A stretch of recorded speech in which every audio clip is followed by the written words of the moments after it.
Table से शादी। हाँ भाई, ये बेस्ट आइडिया है, आदि ने खुश होते हुए बोला। ठीक है फिर, आप सभी पैकिंग कर लीजिए, हम दोपहर तक निकल जाएंगे। अंश ने ये कहा और अपने रूम की तरफ चला गया। बाहर सभी लोग बहुत ही ज़्यादा एक्साइटेड थे। कुछ दिन से सभी बहुत परेशान और दुखी थे। आज उन्हें खुशी का एक मौका मिला है तो कोई उसे नहीं छोड़ना चाहता है। अब आगे सभी रेडी होकर फार्म हाउस जाने के लिए तैयार थे और आदि वही बस लेकर आ गया था जिससे पिछली बार ऋषिकेश गए थे। उस बस को देख के मिता बोली, फिर से यही बस? तो तुझे क्या लगा इस बार मैं एरोप्लेन लेकर आऊँगा? आदि ने जवाब दिया। नहीं, मुझे तेरे से ऐसे ही उम्मीद थी, मिता ने उसका मजाक उड़ाते हुए कहा। अब तक सभी लोग बाहर आ गए थे और अपने सामने उसी बस को देख के कुछ लोग खुश थे और कुछ लोग नहीं। उन्हीं में से एक हमारी निमी भी थी जिसे इस बस को देख के बिल्कुल भी खुशी नहीं हुई थी और ये बात मिता ने भी नोटिस कर ली थी। इसीलिए मिता निमी के कान के पास आके पूछी, क्या बात है मैडम, आपको बस देख के खुशी नहीं हुई? पिछली बार तो बहुत खुश थी। यार, इतनी सुंदर जगह जा रहे हैं, इतना मस्त रोड ट्रिप होगा और इस पे ये बस, कितना अच्छा होता जो कार से जाते, सब अलग अलग, निमी ने कहा। मिता निमी की बात को समझते हुए बोली, मतलब तेरा रोमांस का चांस छूट गया उन वादियों में। मिता ने कहा, मेरा क्या, तेरा भी तो छूट गया। इतने दिन के बाद लियान से मिल रही है और कुछ कर भी नहीं सकती। ये बोल निमी हंसने लगती है। तभी राघव जी बोले, चलो निकलते हैं, रात होने से पहले पहुंच जाएंगे। इतना सुन के सभी एक एक करके बस में बैठने लगते हैं। अंश सबसे एंड में आता है और सबसे पीछे वाली सीट पर जाकर बैठ जाता है। निमी भी उसके पास आके बैठते हुए बोली, कभी कभी आपके दिमाग में माइंड ब्लोइंग आइडिया आता है। कभी कभी? अंश ने निमी को घूर के देखते हुए बोला। निमी अपनी बात को बदलते हुए बोली, मतलब ऐसे घूमने वाले टाइप? ये बोल वो चुप हो जाती है और बाहर की तरफ देखने लगती है जिससे अंश को अवॉइड कर सके।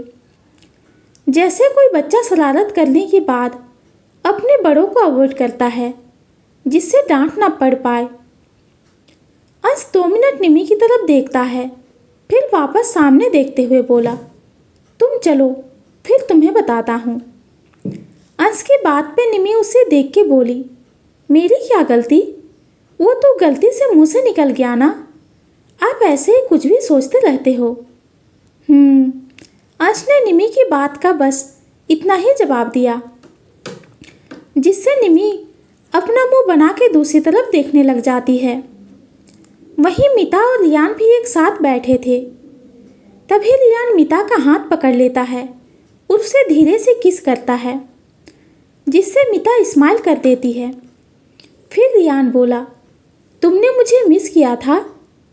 बहुत, मिता ने एक गहरी आवाज़ में कहा, जैसे बता रही हो कि उसने उसे कितना ज़्यादा मिस किया था। ये सुनकर लियान को थोड़ा अजीब लगता है क्योंकि मिता ने कभी उसे इस तरह का रिप्लाई नहीं दिया था। ये सुनकर लियान बोला, मिता, एवरीथिंग इज ओके? लियान के इस सवाल पर मिता बात बदलते हुए बोली, of course everything is fine, तुम बताओ ना, तुम्हारा शो कैसा रहा? एकदम बिंदास। तुम्हें पता है सभी लोग पागल हो गए थे मेरी परफॉर्मेंस से, रियान ने एक्साइटमेंट में कहा। रियान मिता को सारी बातें ऐसे बताने लगा जैसे कोई छोटा बच्चा हो। मिता भी उसे उतनी ही खुशी से सुन रही होती है। वहीं माला भी पंकज के साथ ही बैठी हुई थी, लेकिन उसे नींद आ जाती है जिस वजह से वो पंकज के कंधे पे सिर रख के सो रही होती है। नींद में होने की वजह से उसके बाल बार बार उसके फेस पे आ रहे होते हैं। पंकज उसे अपने हाथों से हटा देता है और प्यार से माला को देखने लगता है। उन दोनों के बीच भी प्यार की चिंगारी जलने लगी थी। बस हमारा बेचारा आदि ही अकेले बैठा हुआ था, लेकिन वो खुश था कि अब सब कुछ ठीक है और जब उसकी किस्मत में प्यार होगा तो उसे जरूर मिलेगा। इन सब से आदि का प्यार पर से विश्वास नहीं उठा था। शायद इसका कारण उसके आसपास के लोग हैं, जिन्हें देख उसे अभी भी इस बात पर यकीन था कि इस दुनिया में अभी भी सच्चा प्यार जिंदा है, बस सही वक्त आने पर उसे मिलेगा। वहीं दूसरी तरफ हर्ष आज भी अपने ऑफिस गया था। उसे देख के पवन उसे मन ही मन कोस रहा था कि आज छुट्टी वाले दिन भी उसे ऑफिस बुला लिया। आज सभी लोग अपने घर में एंजॉय कर रहे हैं, वहीं पवन काम कर रहा है। ये सोच सोच के ही उसे गुस्सा आ रहा था, पर बेचारा अपने मन में गाली देने के अलावा कर भी क्या सकता था। हर्ष कैसे भी करके अपना सारा काम खत्म कर देना चाहता था, क्योंकि बहुत जल्द ही उसके डैड इंडिया आ रहे हैं और अगर उन्हें कुछ भी कमी दिखी तो इस बार पता नहीं वो हर्ष को कहाँ भेज देंगे। यही बात सोच सोच के हर्ष का दिमाग खराब हो रहा था। कहाँ वो निमी को इम्प्रेस करने के पीछे था और कहाँ खुद उसकी लग गई। जल्दी काम खत्म करने का एक और कारण भी था, ये वो कि काम खत्म होने के बाद उसके पास थोड़ा टाइम रहेगा निमी से मिलने का। वैसे भी बेचारे ने बहुत दिनों से निमी को नहीं देखा था। उसका मन इस बात से भी दुखी था। हर्ष ने जब भी कुछ चाहा उसे वो मिल गया, पर यह पहली बार हुआ कि किसी लड़की से उसे सच्चा प्यार हुआ, पर वो किसी और की निकली। लेकिन हर्ष अब गिव अप करना चाहता है। उसने सोच लिया था कि ये जिंदगी तो निमी के नाम ही होगा। अगर कभी ऊपर वाले को दया आती है तो शायद किसी जन्म में उसे निमी मिल जाए। अपने कॉलेज के टाइम में हर्ष ने बहुत मज़े किए थे और बहुत से कांड भी किए थे, जिस वजह से उसके डैड ने उस पर पाबंदी लगाना शुरू कर दी। लेकिन हर्ष तब भी नहीं सुधरा तो उसे स्ट्रिक्ट ऑर्डर के साथ इंडिया भेज दिया। हर्ष जब से यहाँ आया है उसके साथ एक ही बहुत अच्छी चीज़ हुई है, वो है निमी से उसका टकराना, जो पहली बार अंश के ऑफिस में ही निमी से मिला था और तभी से उसका दीवाना हो गया था। पर कभी भी बेचारे ने नहीं सोचा था कि वो अंश के साथ ही होगी, जिसका नतीजा आज उसे भुगतना पड़ रहा है। रात के करीब 8 बजे सभी लोग अपने फार्म हाउस में पहुंच जाते हैं। सफ़र से थोड़ा थक भी जाते हैं, इसलिए सभी जल्दी से घर के अंदर जाते हैं। ये फार्म हाउस एक बहुत बड़ी ज़मीन पर बना हुआ है और चारों तरफ सुंदर वादियों से घिरा हुआ है।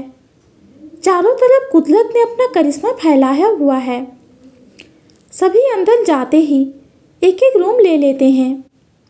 निमी जिस रूम में जाती है वो रूम 2 तरफ की दीवार शीशे की होती है, जिससे बाहर की सुंदर वादियों को देखा जा सकता है। ये देख निमी खुशी से उस तरफ जाके बाहर देखते हुए बोली, वाह, ये सब कितना प्यारा है। तभी अंश पीछे से आके निमी को अपनी बाहों में लेते हुए बोला, हाँ निमी। निमी अंश की तरफ पलटते हुए बोली, आप मुझे यहाँ पहले भी ला सकते थे ना। हाँ, लेकिन अभी का मौसम अच्छा है इसलिए अभी ले आया, अंश ने कहा। आई लव यू, निमी अंश के गले लगते हुए बोली। इस पर अंश स्माइल करते हुए बोला, आई लव यू टू। अच्छा चलो अब चेंज कर लो, यहाँ थोड़ी ठंडी भी है, वैसे भी रेनी सीजन है। अंश ने निमी को खुद से दूर करते हुए आगे कहा। अरे आप थोड़ी देर तो गले लगे रहते, आप सच में थोड़ी अनरोमांटिक हो, निमी ने कहा। निमी की इस बात पर अंश अपनी एक आईब्रो उठा के बोला, तुम्हारे में अभी भी ऐसा बोलने की हिम्मत है। अंश की बात पर निमी कुछ नहीं बोलती है और जल्दी से अपने कपड़े लेकर बाथरूम की तरफ भागने लगती है, जिसे देख अंश ने थोड़ा ऊंची आवाज़ में कहा, आराम से, पैर अभी भी ठीक नहीं हुआ है। निमी जल्दी से बाथरूम में चली जाती है और अंश अपने फ़ोन में ईमेल चेक करने लगता है। कुछ देर बाद सभी लोग रेडी होकर बाहर हॉल में आते हैं तो आदि बोला, हम यहाँ मस्ती करने आए हैं, ना कि बस बैठने। वो तो ठीक है, लेकिन क्या करें, माला ने पूछा। तभी निमी बोली, हमारे पास एक रॉक स्टार है, तब उससे गाना गवाते हैं। सभी को निमी की बात सही लगती है तो सभी रियान को गाने के लिए बोलते हैं। रियान अपने हाथ में गिटार लेके गाना शुरू करता है। दो दिल मिल रहे हैं मगर चुपके चुपके, सबको हो रही है खबर चुपके चुपके, सांसों में बड़ी बेकरारी, आंखों में कई रत जगे, कभी कहीं लग जाए दिल तो कहीं फिर दिल ना लगे। ये सॉन्ग इस वक्त पंकज और माला के लिए बिल्कुल सही जा रहा होता है। दोनों को ही इस बात की खबर नहीं कि वो कब एक हो रहे हैं। गाना खत्म होने के साथ सभी लोग कैंपिंग करते हैं और इसी के साथ थोड़ी मस्ती और फिर डिनर करके सभी सोने चले जाते हैं। आज का दिन ट्रैवलिंग का था और रात का 12 भी बज चुके थे, इसीलिए अब सभी सोने के लिए चले जाते हैं क्योंकि कल सुबह सभी घूमने के लिए जाएंगे। सभी की रात बहुत सुकून भरी थी क्योंकि वो जिससे प्यार करते हैं वो उसके पास हैं और सभी घरवाले खुश हैं। अभी किसी को किसी बात की कोई चिंता नहीं है। परिवार के साथ वक्त बिताने का यही फायदा होता है कि इंसान अपने सारे दुख और प्रॉब्लम को कुछ देर के लिए भूल जाता है और खुशी के पल बिताता है। अगले दिन हॉस्पिटल में संदीप आराम से सो रहा होता है। तभी उसके वार्ड में एक नर्स आती है और संदीप को एक इंजेक्शन देती है। इंजेक्शन के दर्द की वजह से संदीप की नींद खुल जाती है और उसे थोड़ा अजीब लगता है। इसीलिए वो उस नर्स से पूछा, इस टाइम तो कोई इंजेक्शन नहीं लगता है मुझे। हाँ, वो मुझे अभी डॉक्टर ने कहा कि ये लगाना है, उस नर्स ने जवाब दिया। लेकिन तुम कौन हो? आज से पहले तो कभी भी मुझे अटेंड नहीं किया है, संदीप ने कहा। संदीप के एक सवाल से वो नर्स थोड़ी घबरा जाती है, लेकिन अपने एक्सप्रेशन को छुपाते हुए बोली, सर, मुझे आज ही अपॉइंट किया गया है आपके लिए। अब आप रेस्ट कीजिए, मैं बाद में दवाई लेकर आऊँगी। ये बोलो नर्स वार्ड से जल्दी से चली जाती है। लेकिन संदीप को अपनी बॉडी में कुछ अजीब सा लगता है और कहीं ना कहीं उसे शक हो चुका होता है कि उसके साथ कुछ गलत, बहुत गलत हुआ है। इसीलिए वो एक बटन प्रेस करता है जो कि हेल्पिंग बटन होता है। जब भी संदीप को कुछ चाहिए होता है तो वो इस बटन को प्रेस करके नर्स को बुला लेता है। संदीप के बटन प्रेस करने के थोड़ी ही देर बाद एक नर्स उसके वार्ड में आई। संदीप उससे बोला, डॉक्टर ऋचा को बुलाओ।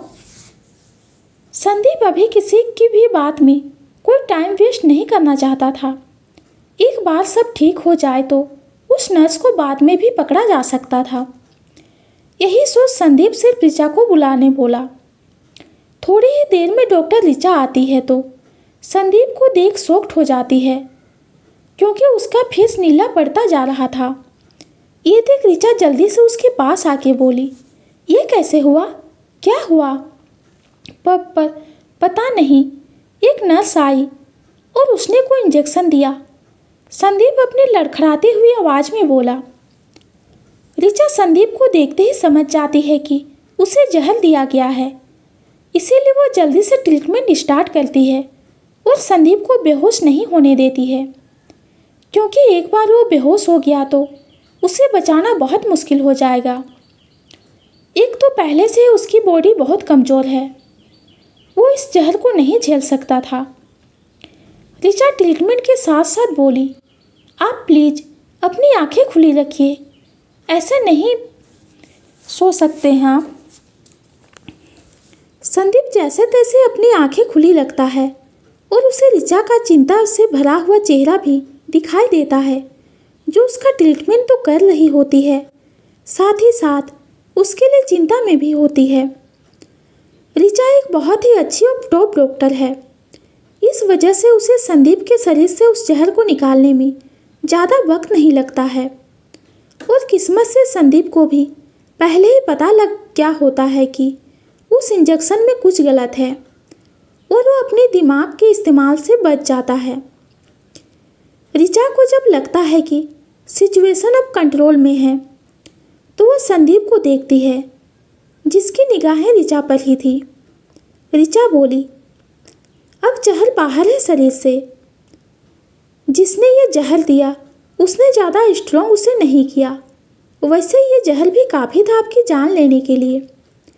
शायद इसीलिए उसने ये जहर दिया, लेकिन अब ये आपके शरीर से बाहर है। संदीप सिर्फ ऋचा की बात पर स्माइल कर देता है। उसने आज उसके चेहरे पर बहुत चिंता देखा। ऐसा आमतौर पर किसी डॉक्टर के फेस पर नहीं होता है। आज पहली बार ऋचा के हाथ संदीप को इंजेक्शन देने से कांपे, जबकि ऋचा बहुत ही प्रोफेशनल डॉक्टर है। ऐसा शायद इसलिए हुआ क्योंकि कुछ दिनों में ऋचा संदीप से अटैच हो गई और उसे इस तरह दर्द में देख उसे भी तकलीफ हुई। संदीप अब अपनी आंखें बंद कर लेता है और धीरे धीरे उसे नींद आ जाती है। ऋचा लगातार उसके चेहरे को ही देख रही थी। वो सोच रही थी कि कोई क्यों ऐसे संदीप को मारना चाहता है, जो पहले से इतना बीमार है और इतनी मुश्किल से बचा है, तो भी उसे जिंदा नहीं रहने देना चाहते हैं। इसीलिए संदीप के वार्ड के बाहर इतनी टाइट सिक्योरिटी होती है। वहीं फार्म हाउस में अंश को अब तक इस अटैक के बारे में पता चल जाता है और अंश ने अपने और भी गार्ड लगा दिए थे। साथ ही सभी को स्ट्रिक्ट ऑर्डर भी दिया कि संदीप के लिए सिर्फ कुछ स्टाफ ही अलाउ होगा, वो रही उसका ध्यान रखेंगे। वो सारी दवाई अब सिर्फ ऋचा ही संदीप को देगी। अंश को ये सुन के बहुत गुस्सा आया था कि एक लापरवाही की वजह से आज संदीप की जान जाते जाते बची। उसने अपने बहुत से गार्ड को सस्पेंड भी कर दिया था। वो अभी अपनी फैमिली के साथ है, इस वजह से वो अभी वापस भी नहीं जा सकता था। लेकिन जितना हो सके अंश ने सिक्योरिटी टाइट करवा दी थी। तभी निमी पीछे से आते हुए बोली, अंश, मैं कैसी लग रही हूँ? निमी की आवाज़ सुन के अंश पीछे देखता है तो पता चलता है कि निमी ने ब्लैक सूट और फिश कलर क्रॉप टॉप पहना हुआ था। साथ ही उसने लेदर की जैकेट भी ले रखी थी। उसे देख अंश बोला, लग तो अच्छी रही हो, लेकिन जैकेट क्यों लिया? आपने ही तो रात को कहा था कि अच्छे से कपड़े पहन लो, यहाँ ठंड है, निमी ने कहा। अभी लग रही है तुम्हें ठंड? अंश ने पूछा। अंदर नहीं लग रही, क्या पता बाहर हो। और जब रात को आए थे तब तो ठंडी थी, निमी ने कहा। रात को टेम्परेचर गिरता है इसलिए ठंडी थी, अभी बाहर ठंड नहीं होगा, अंश ने कहा। ओह, वैसे आप मुझे थोड़ी टेंस दिख रहे हो, क्या बात है? निमी अंश के चेहरे को देखते हुए बोली। कुछ नहीं, अंश बस इतना जवाब देता है और निमी का हाथ पकड़ के बाहर आ जाता है, जहाँ पर सभी फैमिली मेंबर थे। तभी राघव जी बोले, सभी आ गए तो चलो चलते हैं। पर हम पहले कहाँ जाएंगे? काव्या जी ने पूछा। पहले हम तबकेश्वर टेम्पल जाएंगे, फिर राजाजी नेशनल पार्क और लास्ट आदि आगे बोलता। इससे पहले ही अंश बोला, और कहीं नहीं, 2 जगह काफ़ी है, टाइम इसमें ही लग जाएगा। ठीक है भाई। अंश की बात पर आदि चुप हो जाता है और सभी घूमने निकल जाते हैं। दरअसल वो सभी देहरादून वाले फार्म हाउस में ही गए हुए थे। तबकेश्वर टेम्पल शिव का यह मंदिर पूजा करने का प्राचीन जगह है। इसे तबकेश्वर कहा जाता है क्योंकि गुफा की छत से टपकने वाली बूंदें इसी मंदिर के शिवलिंग पर गिरती है। यहाँ एक मेले का आयोजन भी किया जाता है, जिसमें बड़ी संख्या में सभी तरह के लोग शामिल होते हैं। सभी वहाँ पे अच्छे से दर्शन करते हैं, फिर आज़ादी नेशनल पार्क के लिए निकल जाते हैं। दोपहर के करीब 2 बज चुका होता है और जैसा कि अंश ने कहा था कि टाइम लगेगा, वो बिल्कुल सही था। नेशनल पार्क में घूमने के बाद सभी थके हुए आते हैं। निमी तो इतना ज़्यादा थक जाती है कि वो बस में ही सो जाती है। रास्ते में कई बार अंश ने उसे गोद में उठा लिया था क्योंकि उसके पैर पे ज़्यादा प्रेशर ना आए। निमी का पैर सही तो हो गया था, लेकिन अभी भी ज़्यादा चलने से वो सूज सकता था। इस टेंशन की वजह से अंश उसे ज़्यादा चलने नहीं दे रहा था और उसे गोद में उठा ले रहा था। निमी आराम से अंश की बाहों में सो रही होती है और अंश बस उसे निहारे जा रहा था। आज सभी ने बहुत मस्ती की थी। दादी जी भी ज़्यादा नहीं चल पाती, जिस वजह से काव्या जी जल्दी आके दादी के साथ बस में रुक जाती। अंश गौर से निमी को देखता है, जो इतनी सारी शैतानी करने के बाद आराम से सो रही थी। आज निमी को अंश से डांट भी बहुत पड़ी, पर फिर भी उसे चैन कहाँ। अंश की आंखों से बच के कुछ न कुछ ऐसा कर ही देती जिससे उससे गुस्सा आ जाता। पर जो भी हो, आखिर में निमी में अंश की जान बसती है, वो कैसे उससे ज़्यादा नाराज हो सकता है। निमी के भोले से चेहरे को देख वो पिघल ही जाता है। फार्म हाउस पहुँचने के बाद अंश आराम से निमी को गोद में लेके बेड पर सुला देता है और फिर उसके कपड़े चेंज करके उसे नाइट ड्रेस पहना देता है। नींद में भी निमी अंश को छोड़ने को तैयार नहीं होती है। अंश अपने गर्दन से निमी को हटा के बोला, शैतान। फिर निमी के सिर पर किस करता है और अपना फ़ोन लेके बालकनी पर चला जाता है। इस वक्त टेम्परेचर काफ़ी गिर जाता है, पर अंश को तो जैसे उससे कोई फर्क ही नहीं पड़ रहा होता है। वो फ़ोन लेके कॉल करते हुए बोला, वो नर्स मिली? सामने वाला इंसान जो कि रोकी होता है, वो जवाब देता है, बॉस वो नर्स तो मिल गई, पर ये बोल रोकी चुप हो जाता है। पर क्या? अंश ने पूछा। बॉस उस नर्स को ये सब करने के लिए मजबूर किया गया था। उसके बेटे को किसी ने किडनैप कर लिया है और उसके बदले में संदीप सर को जहर देने के लिए कहा, रोकी ने जवाब दिया। अंश खामोशी से रोकी की बात को सुनता है, फिर बोला, पता करो उसका बेटा है कहाँ और किसने किडनैप किया है। ये वो अंश फ़ोन रख देता है।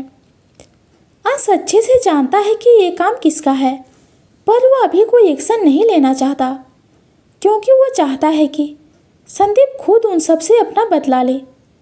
कहीं ना कहीं संदीप की इस हालत के जिम्मेदार वो सभी ही हैं। माला का रूम। माला आराम से अपनी बालकनी में खड़ी होके चांद को देख रही होती है कि तभी पंकज पीछे से आते हुए बोला, आपको नींद नहीं आ रही है? पंकज की आवाज़ सुन के माला पीछे देखते हुए जो बोली, उससे उसके पंकज एकदम शॉक्ड हो जाता है। माला ने कहा, मुझे लगता है कि मुझे तुमसे प्यार हो गया है। माला के इस अचानक कन्फेशन से पंकज को समझ नहीं आता है कि वो कैसे रिएक्ट करे।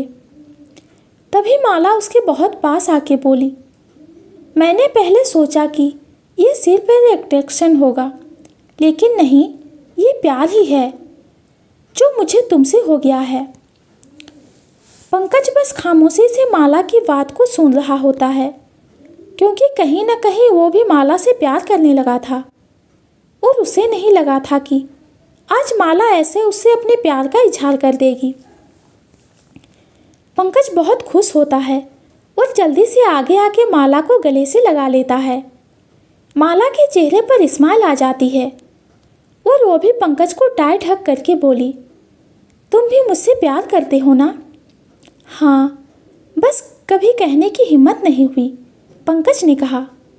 तो माला उससे अलग होकर बोली, ऐसा क्यों?